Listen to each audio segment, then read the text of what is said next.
সময় পর রোজার ঈদে মুক্তি পাবে পরিমণির নতুন ছবি। পলিটিক্সের শিকার হয়ে দেশ ছেড়েছিলেন সোনিয়া। স্তব্ধ, বিরক্ত, মর্মাহত সিয়াম আহমেদ। রজনীকান্তের ছবিতে মিঠুন চক্রবর্তীর বড় মেয়ে হয়ে আসছেন বিদ্যা বালান। ভাঙলো জয় মাহির 15 বছরের সংসার। সালমান খানকে সন্ত্রাসী বলল পাকিস্তান। দর্শক সবাইকে আমন্ত্রণ। শুরু করছি Walker footwear presents showbiz and style 24। দেশ বিদেশের বিনোদনের নানা খবর সাথে নিয়ে আছি আমি শাহরিন জেভিন। দীর্ঘ সময় পর রোজার ঈদে মুক্তি পাচ্ছে পরিমণির ছবি। আসছে ঈদেই আলোর মুখ দেখবে তার অভিনীত সিনেমা ডোডোর গল্প। 2023 সালে শুরু হওয়া সিনেমার শুটিং শেষ হয় বছর দেড়েক আগে, কিন্তু ছবি মুক্তির তারিখ যেন গিয়েছিল অবসরে। অবশেষে জানা গেল আলোর মুখ দেখতে চলেছে সরকারি অনুদান পাওয়া এই সিনেমাটি। ছবির সহ প্রযোজক জানান মুক্তির পথে চূড়ান্ত ধাপে রয়েছে ডোডোর গল্প টিম। সিনেমার মূল চরিত্র কাজল রেখা চরিত্রে অভিনয় করেছেন পরিমণি, আর ফটোগ্রাফার রায়হানের ভূমিকায় আছেন চিত্রনায়ক সাইমন সাদিক। অভিনয় ক্যারিয়ারে পলিটিক্সের শিকার হয়েছিলেন চিত্রনায়িকা সোনিয়া। 90 দশকের এই নায়িকার দাবি, সমসাময়িকদের চেয়ে বয়স কম হওয়ায় অনেক কিছুই তখন বুঝে উঠতে পারেননি তিনি। চুক্তিবদ্ধ হওয়া সিনেমা থেকে বাদ দেয়া থেকে শুরু করে ছবির সংলাপ ও গান ছাঁটাই সবই নাকি হয়েছে তার সাথে। সালমান শাহ থেকে শুরু করে সেই সময়ে জনপ্রিয় নায়কদের বিপরীতে কাজ করার সুযোগ পেলেও একক নায়িকা হিসেবে সমসাময়িক অনেকের চেয়ে পিছিয়ে ছিলেন সোনিয়া। ক্যারিয়ারের পিক সময়ে শোবিজ ছেড়ে তিনি পাড়ি জমান বিদেশে। সোনিয়া বলেন, নায়করাজ রাজ্জাকের হাত ধরে তার নায়িকা হওয়ার। রিয়াজের প্রথম সিনেমা ছিল তার সাথে, নিজের দ্বিতীয় ছবি ছিল ওমর সানির সাথে। এসবের দিকে তাকালে চলচ্চিত্রে তার অবস্থান আরও শক্ত হওয়ার কথা ছিল, কিন্তু সেটি হয়নি। এর বড় কারণ ফিল্ম পলিটিক্স, যার সাথে তাল মেলাতে না পেরে অভিনয় ছেড়েছিলেন তিনি। দর্শক, এবারে 1 মিনিটে জেনে নেব দেশ বিদেশের বিনোদনের কিছু খবর। গতকাল ফার্মগেটে মেট্রো রেলের পিলার থেকে বিয়ারিং প্যাড খুলে এক পথচারীর মৃত্যুর ঘটনায় প্রতিক্রিয়া জানিয়েছেন সিয়াম আহমেদ। স্তব্ধ, মর্মাহত, বিরক্ত প্রকাশ করে বাংলা ছবির এই নায়ক স্ট্যাটাসে লিখেন, আমাদের টাকায় নির্মিত কাঠামো একটি পরিবারকে মাটিতে মিশিয়ে দিল। শুক্রবার দেশের 10টি সিঙ্গেল স্ক্রিনের পাশাপাশি লায়ন সিনেমাসে মুক্তি পায় কন্যা, কিন্তু প্রদর্শনের 3 দিনেও সেখানে বিক্রি হয়নি একটি টিকিটও, অথচ প্রতিদিন ছবিটির 2টি করে শো রাখা হয়েছে। আসছে নভেম্বরে ঢাকায় অনুষ্ঠিত হবে অরোরা কনসার্ট, যেখানে গাইতে বাংলাদেশে আসছেন ভারতের শিল্পী অনুভ জৈন। নিজের ছবি দেখতে পছন্দ করেন না পশ্চিমবঙ্গের অভিনেত্রী কোয়েল মল্লিক, এজন্য বেশ কটা ছবি তার অদেখা। সম্প্রতি এক পডকাস্ট শোতে সেই কথা বলেন অভিনেত্রী। রজনীকান্ত অভিনীত জেলার ছবির সিকলে অভিনয় করছেন বলিউড অভিনেত্রী বিদ্যা বালান। জানা গেছে সিনেমায় মিঠুন চক্রবর্তীর বড় মেয়ের চরিত্রে দেখা যাবে তাকে। একজন গৃহবধূর জীবনে ঘটে যাওয়া নানা চড়াই উতরাই তুলে ধরবেন ওপার বাংলার অভিনেত্রী অপরাজিতা আঢ্য। ছবির নাম শ্রী দুর্গা। সন্দীপ সাথীর পরিচালনায় এই ছবিটি মুক্তি পাবে আসছে 31 অক্টোবর।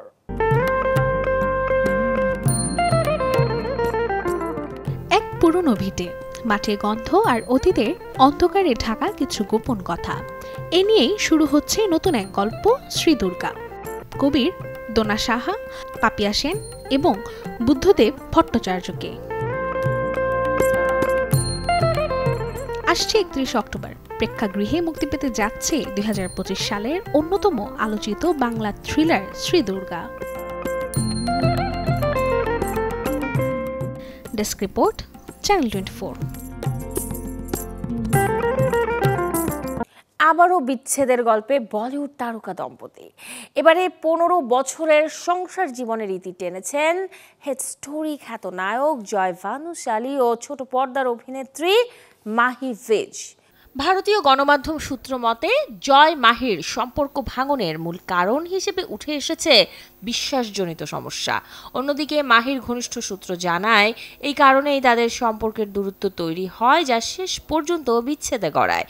জয় মাহির মধ্যে দূরত্বের ইঙ্গিত প্রথম মিলেছিল সোশ্যাল মিডিয়ায়।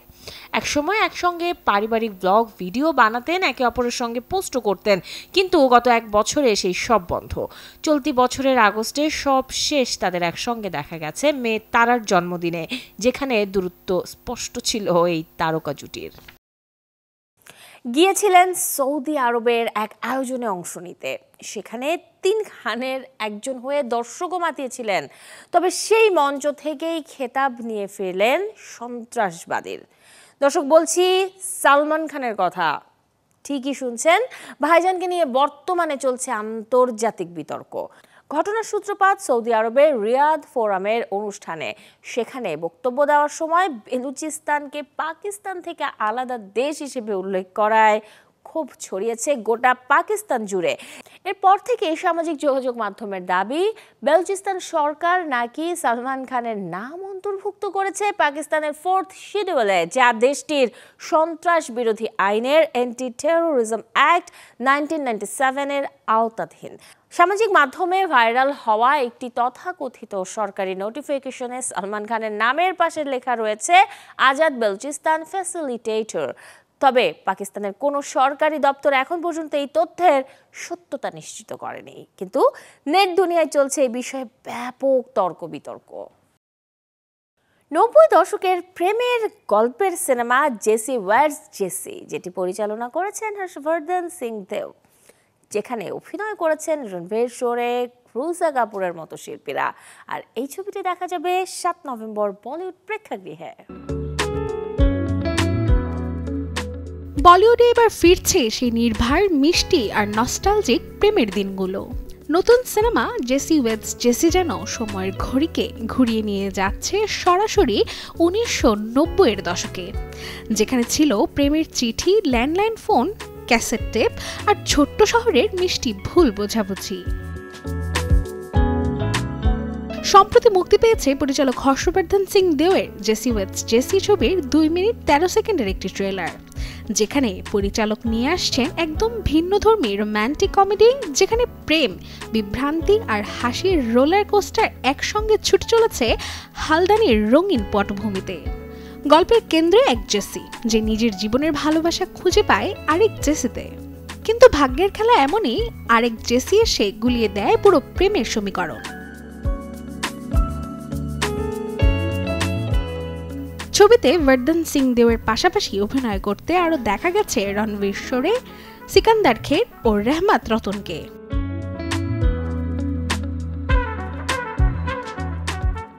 আসছে 7 নভেম্বর প্রেক্ষাগৃহে মুক্তি পেতে যাচ্ছে 90 দশকের গন্ধমাখা এক হাস্যরসাত্মক সময় ভ্রমণ ছবি Jassi weds Jassi. Desk report, channel 24।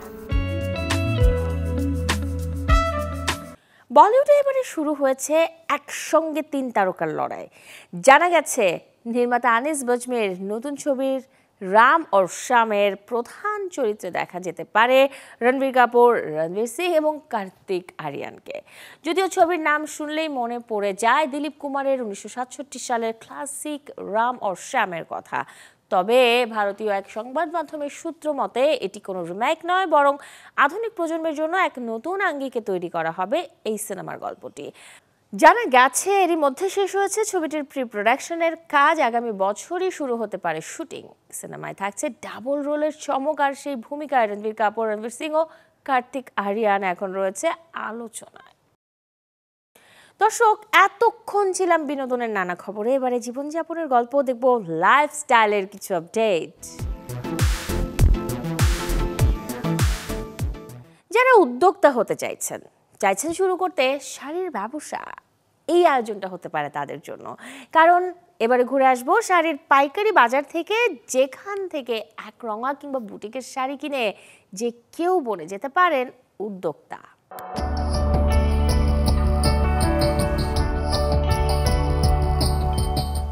সাদা একরঙা শাড়ির উপর একের পর এক রিকশার ছাপচিত্র।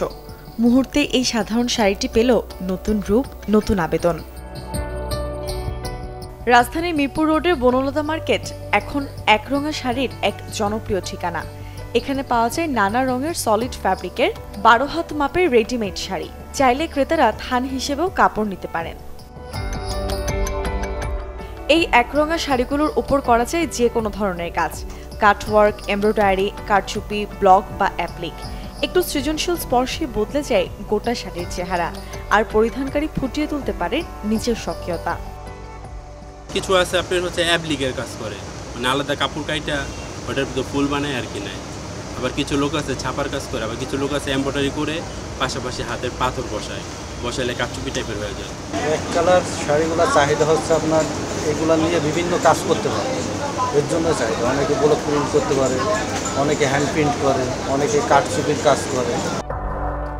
একরঙা শাড়ির পাশাপাশি এখানে ব্লক, বাটিক বা হ্যান্ড প্রিন্ট শাড়িও পাওয়া যায় পাইকারি দামে। উদ্যোক্তারা এসব শাড়িতে ডলার, পুঁতি বা লেসের কারুকাজ করে এনে দিচ্ছেন ভিন্ন আঙ্গিক।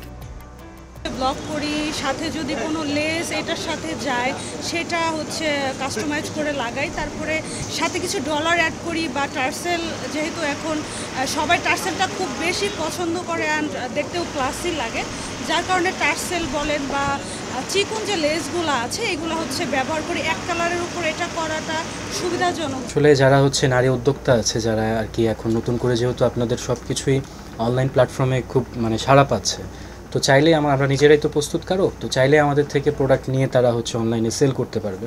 আমরা মূলত পাইকারি দিয়ে থাকি। এই শাড়ির দাম কাপড়ের ধরন ও মানের উপর নির্ভর করে। 200 টাকা থেকে শুরু করে 1200 টাকা পর্যন্ত পাওয়া যায় নানান রকমের শাড়ি। মুর্শন ঐশী, চ্যানেল 24, ঢাকা। বাংলাদেশে স্প্যানিশ সিরামিক শিল্পকর্ম নিয়ে আসার 25 বছর পূর্তিতে শুরু হয়েছে স্প্যানিশ ফিয়েস্তা 2025। দেশের বৃহত্তম premium building material importer brand তিলোত্তমার আয়োজনে রাজধানীর গুলশানে তিলোত্তমার ফ্ল্যাগশিপ শোরুমে হয় এই অনুষ্ঠানের উদ্বোধন। আয়োজনে অতিথি ছিলেন বাংলাদেশে নিযুক্ত স্পেনের রাষ্ট্রদূত গ্যাব্রিয়েল মারিয়া সিস্তিয়াগা ওচোয়া দে চিনচুয়েক্রো। এছাড়াও উপস্থিত ছিলেন তিলোত্তমা বাংলা গ্রুপের ব্যবস্থাপনা পরিচালক Shahriar Sajjad, Spain Bangladesh chamber of commerce and ইন্ডাস্ট্রির সভাপতি মোহাম্মদ আশিকুর রহমান সহ দেশের খ্যাতনামা আর্কিটেক্ট, ডিজাইনার ও রিয়েল এস্টেট কর্মকর্তারা। এবারে স্প্যানিশ ফিয়েস্তা ছিল তিলোত্তমার দ্বিতীয় আয়োজন। এর আগে 2020 সালে হয়েছিল প্রথম এই অনুষ্ঠানটি, যেখানে বাংলাদেশ ও স্পেনের সংস্কৃতি এবং ডিজাইনের দিকটিকে আরও মজবুত করতে ভূমিকা রাখে তিলোত্তমা। জানা গেছে স্প্যানিশ ফিয়েস্তা স্পেনের চিরন্তন সৌন্দর্য ও উদ্ভাবনকে বাংলাদেশের স্থাপত্য এবং ডিজাইন জগতে তুলে ধরেছে। বৈচিত্র্যপূর্ণ স্প্যানিশ ফিয়েস্তার এই আয়োজন চলবে 4 নভেম্বর পর্যন্ত। এই সময়ে দর্শনার্থীরা উপভোগ করতে পারবেন প্রোডাক্ট প্রদর্শনী, ডিজাইন কমিউনিটির সাথে নেটওয়ার্কিং এবং স্প্যানিশ ডিজাইন উদ্ভাবন বিষয়ক সেশন, যেগুলো আমাদের দেশে একসময় আনার কথা আমরা চিন্তা করতে পারতাম না। তিলোত্তমা সেই প্রোডাক্টগুলো আমাদের জন্য অ্যাভেলেবেল করে নিয়ে আসছে এবং সুলভ মূল্যে নিয়ে আসছে। সবারই ক্রয় ক্ষমতার মধ্যে বিবেচনা করে সব রেঞ্জের প্রোডাক্ট তারা নিয়ে আসছে বাংলাদেশে। উপহার পাওয়া কিংবা না জেনে কেনা এমন পারফিউম হঠাৎ ব্যবহার করতে গিয়ে অনেকেই ভোগেন অ্যালার্জির সমস্যায়, কিন্তু নিয়ম মেনে পারফিউম ব্যবহার করলে এড়িয়ে চলা সম্ভব এই বিপত্তি। শরীর মন প্রফুল্ল রাখতে অনেকেই নিয়মিত ব্যবহার করেন পারফিউম। কেউ বা আবার প্রতিদিনই ভিন্ন ভিন্ন পারফিউমে শুরু করেন সকালটা। তবে উপহার পাওয়া কিংবা অভ্যস্ত নয় এমন পারফিউম ব্যবহার করতে গিয়ে অনেকেই পড়েন বিপদে। কারো কারো ক্ষেত্রে শরীরে দেখা দেয় চুলকানি, অ্যালার্জির মতো সমস্যা। নতুন পারফিউমে অভ্যস্ত হতে শুরুতে সরাসরি প্রয়োগ করা উচিত নয় ত্বকে। সুগন্ধ উপভোগ করুন পোশাকে লাগিয়েই, এমনটা জানালেন এই পারফিউম বিক্রেতা। এখন ফার্স্ট টাইমে যারা এটা নতুন ইউজার, এখন আমার অ্যাডভাইস থাকবে যে আপনারা আগে ফেব্রিকে দিয়ে শুরু করেন, তারপরে অল্প অল্প করে আপনারা স্কিনে দিয়ে শুরু করেন। তাহলে আপনারা নিজেরাই বুঝতে পারবেন যে এটা আসলে আমার জন্য কমফোর্ট কিনা। তখন আপনার দেখা যাচ্ছে যে আপনি আপনার মানে কমফোর্ট যেভাবে হয় আপনি সেভাবে ইউজ করতে পারবেন।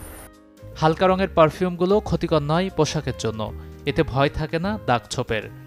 হোয়াইট যে ফেব্রিকগুলো আছে এগুলোতে ডিরেক্ট স্প্রে করলে আপনার স্পট পড়বে। এই জন্য অ্যাডভাইস থাকবে যে যেগুলোতে আপনার বেশি কালো বা হচ্ছে লাল টাইপের যেগুলো আছে এগুলো আপনি আগে স্কিনে হাতের যে পাস পয়েন্টগুলো আমরা বলি এখানে করে আপনি একটু রাফ করে দেন আপনি হচ্ছে ফেব্রিকে এভাবে অ্যাপ্লাই করবেন, তখন আপনার স্পটটা পড়বে না। তবে যাদের ত্বক অতিরিক্ত সংবেদনশীল, ফুটপাত কিংবা নামসর্বস্ব প্রতিষ্ঠান থেকে পারফিউম না কিনে বেছে নিতে পারেন প্রসিদ্ধ কোনো প্রতিষ্ঠান। দাম কিছুটা বেশি নিলেও যেন মেলে সঠিক পণ্যের নিশ্চয়তা। গাজী আনিস, চ্যানেল 24, ঢাকা। বিশ্বের সবচেয়ে দর্শনীয় জাদুঘর ফ্রান্সের লুভ্রে, কিন্তু বারবার চুরি হয় এখানেই। কখনো মোনালিসা, কখনো রাজকীয় টায়রা। ইতিহাস যেন এখানে ঘুরে ঘুরে নিজেরই প্রতিলিপি তৈরি করে। এবারে প্রশ্ন, লুভ্রে এত চোর কোত্থেকে আসে? প্যারিসের সিন নদীর তীরে দাঁড়িয়ে থাকা মহিমান্বিত সেই প্রাসাদ লুভর মিউজিয়াম। প্রতিদিন আসেন 30,000-এরও বেশি মানুষ দেখতে মোনালিসা, ভিনাস দে মাইলো, উইডং ভিক্টোরি। কিন্তু এখানেই বারবার চুরি। অ্যাপোলো গ্যালারির জানালা ভেঙে ভেতরে ঢুকে চোরেরা উঠিয়ে নিল রাজকীয় গহনা, যার দাম $102 মিলিয়ন। রানী মেরি, আমেলি আর রানী হর্টেন্সের টায়রা, কানের দুল সবই উধাও। শুধু সম্রাজ্ঞী ইউজেনির মুকুটটা পড়েছিল বাইরে, সম্ভবত তাড়াহুড়োয় ফেলে গেছে চোরেরা। তবে লুভরে চুরি কিন্তু নতুন নয়। 1911 সালে এখান থেকেই চুরি হয়েছিল মোনালিসা, দ্য ভিঞ্চির আঁকা সেই অমূল্য প্রতিকৃতি, যা নিজের কোটের ভেতর লুকিয়ে নিয়ে গিয়েছিল এক কর্মী। 2 বছর পর ফ্লোরেন্স থেকে উদ্ধার হয় শিল্প জগতের সবচেয়ে বিখ্যাত সেই হাসিটা। 1983 সালে হারায় রেনেসাঁ যুগের বর্ম, ফিরে আসে 38 বছর পর। ফ্রান্সে এখন একের পর এক জাদুঘরে চুরি। ন্যাচারাল হিস্ট্রি মিউজিয়াম থেকে স্বর্ণ, লিমুস থেকে $1 মিলিয়ন থালাবাটি। ঠাট্টার সুরে অনেকে বলছেন ফ্রান্স এখন নিরাপদ নয়। লুভর যেন সময়ের আয়না, যেখানে চোরের হাতেই ইতিহাস বারবার ফিরে এসেছে। মোনালিসা হয়তো এখনো হাসছে, কিন্তু সেই হাসির আড়ালেই প্রশ্নটা রয়ে গেছে, এত চোর কোত্থেকে আসে? শরীফুল হক, চ্যানেল 24। এই ছিল আজকের Walker footwear presents showbiz and style 24 এর আয়োজনে। বিনোদন ও লাইফস্টাইলের সব খবর জানতে ভিজিট করুন আমাদের ফেসবুক পেজ এবং ইউটিউব চ্যানেলে। কাল ঠিক একই সময়ে আবারও দেখা হবে। সেই পর্যন্ত সবাই ভালো থাকুন, আর দর্শক অবশ্যই চ্যানেল 24 এর সাথেই থাকুন।